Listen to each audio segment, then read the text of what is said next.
Lovecats by The Cure. Probably the most difficult fingerstyle arrangement I've ever put together, but really fun. A great tune, just full of melody and really fun. So, all right, starting at the very beginning, you've got the intro, and I'll show you at least part of it with the percussion. You don't need to do a backbeat, but if you'd like to, I'll show you a bit about that too. So, without the backbeat, it just starts with this. So doing a hammer on, and these chords up here. So if you want to do the backbeat, just using the palm of my hand there.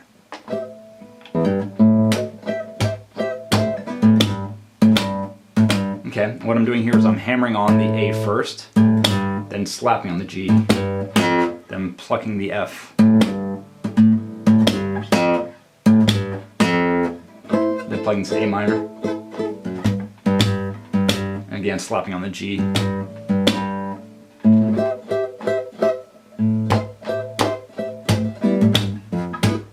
The whole thing.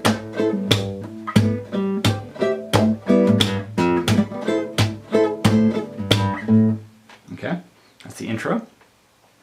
And then going into the main bass line of the song, the very recognizable part of this. And I'm doing this on the lowest two string. The lowest two strings like this.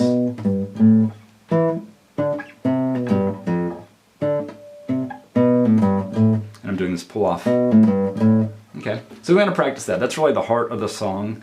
So really try to get that really smooth. I practiced that for a long time before moving on to the rest of the song. And if you're doing a backbeat, do some slaps. Basically whenever a note lands on a downbeat, you need to do a slap at the same time to get the note as well as the slap. Like that. I'm slapping that G. Okay, then we're into the verse, and this is where things get really tricky. I'll be honest, it's very tricky to get the melody as well as have the bass line basically going. And sometimes it's not possible to do the entire bass line, but you're hinting at it. So start with this verse. So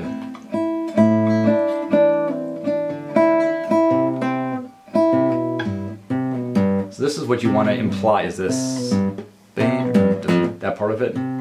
You can't always get that in there while doing the other notes, but I'll imply that. So again.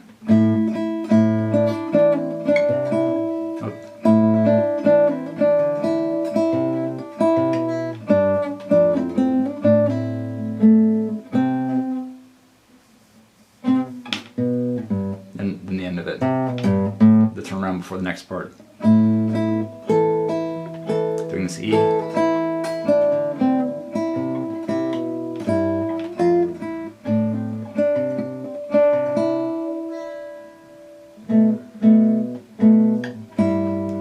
Part of the verse.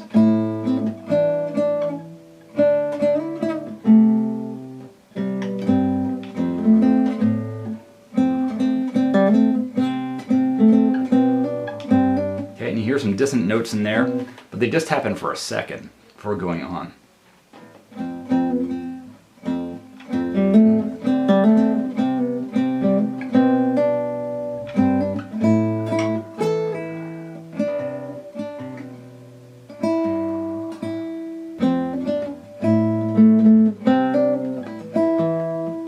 How it ends right before the verse, or the chorus.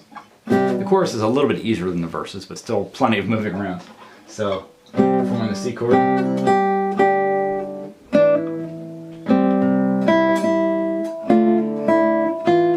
Had that dissonance for a minute there. And I like doing this big slide from the 10th fret down. So, again from the top.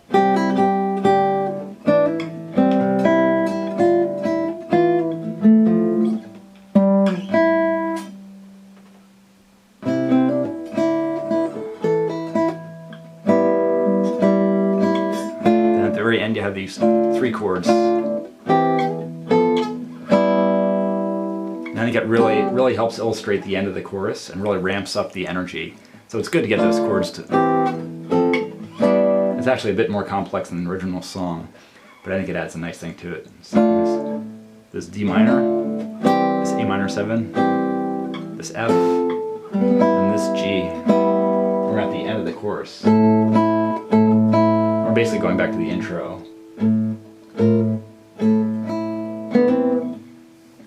The intro that is with focused on the bass line. Now I have this other melody on top, so.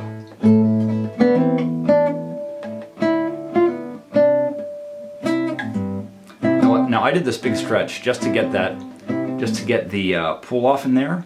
It's a very big stretch to do a pull off from the 5th fret to the 1st like that. You don't need to do that. You can also just do like, let's see, so from the end of the chorus, I'm going to. So you want to do that hammer on.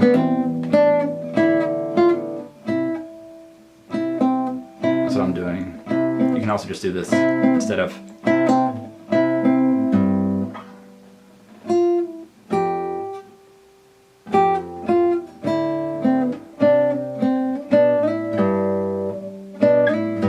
Okay, get your fingers around there, and then it repeats.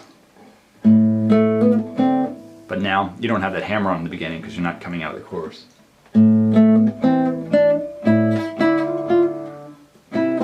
Again, that big pull off or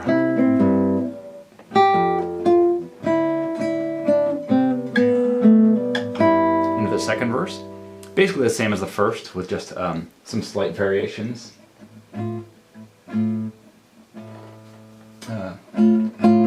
Actually the main difference is in the beginning, that da-da-da, wonderfully, wonderfully, wonderfully, wonderfully pretty, that part.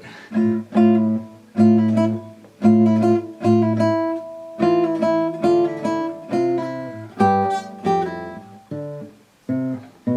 have the bass line sticking out before the melody resumes.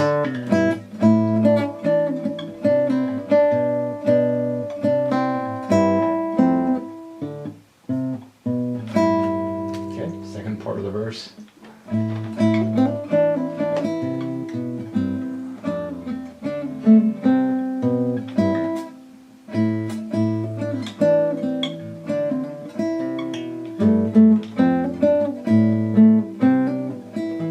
Back to the chorus again, exactly the same as the first, ending with the same melody again,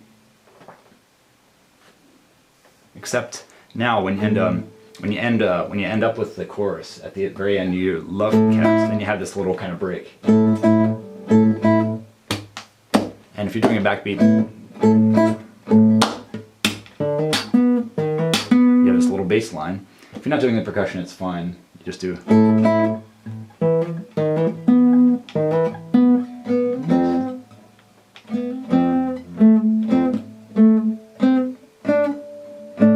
I think the percussion sounds really nice, especially here. So with the percussion, just.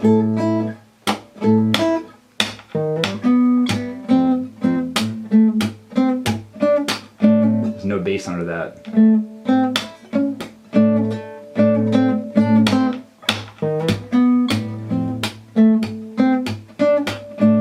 Now it goes back and adds the melody that was right after the first chorus. Okay, so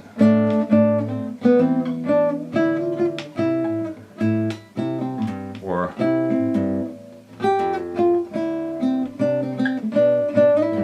on like that, goes twice. And at the end, right before the third verse, you've got this jazzy little chord.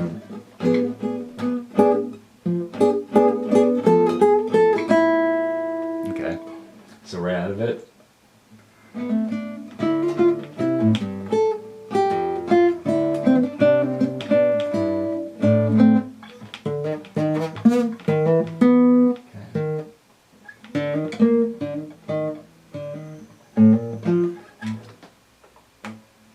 Okay. That same thing again. And this little jazzy chord, this diminished chord. Okay, and your third verse, which is almost exactly like the second. It starts exactly in the same way. So I won't show you all that. It's really basically the same as that. Then at the end of that though, we're in the bridge. So then the bridge starts with E minor.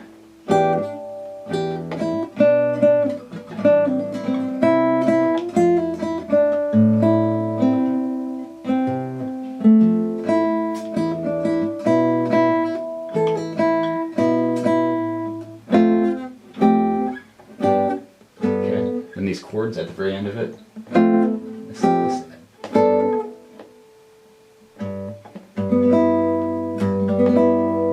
Okay. This is heading into this, it's basically sort of a bridge part.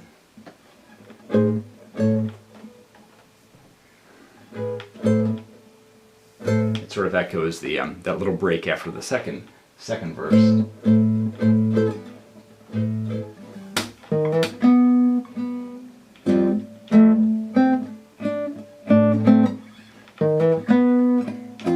Really the same kind of thing. Again, if you want percussion.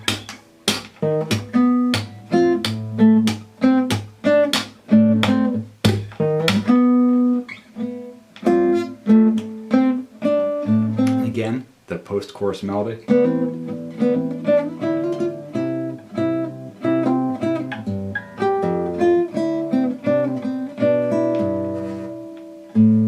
Yeah, that goes twice.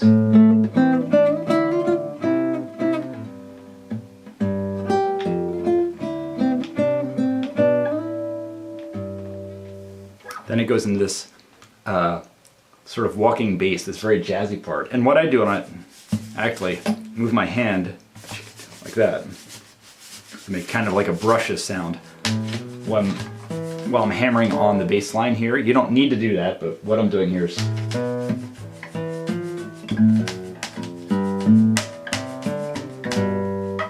so it's basically A minor.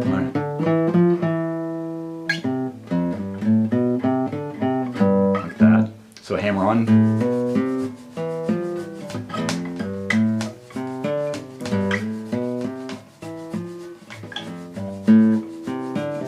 Or you can just play through it.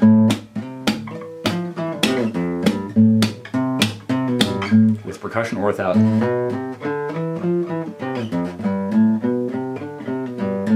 Like that.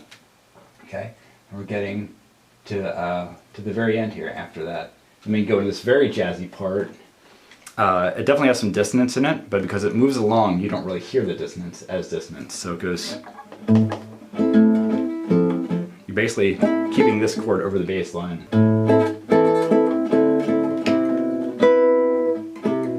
That really quick change. You go ahead and you hit the F very quickly before going up this pretty dissonant thing on the 8th fret.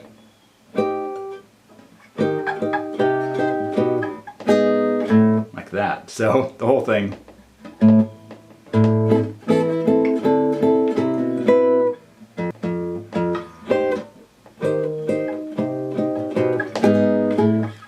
Together at speed.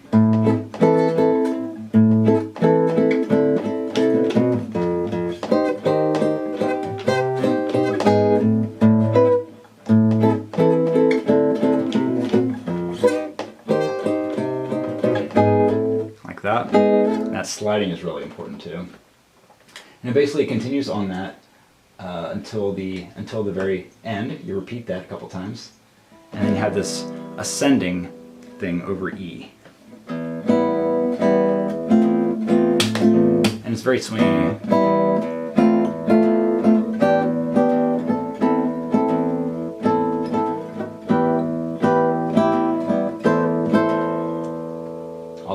All over the low E, low E note.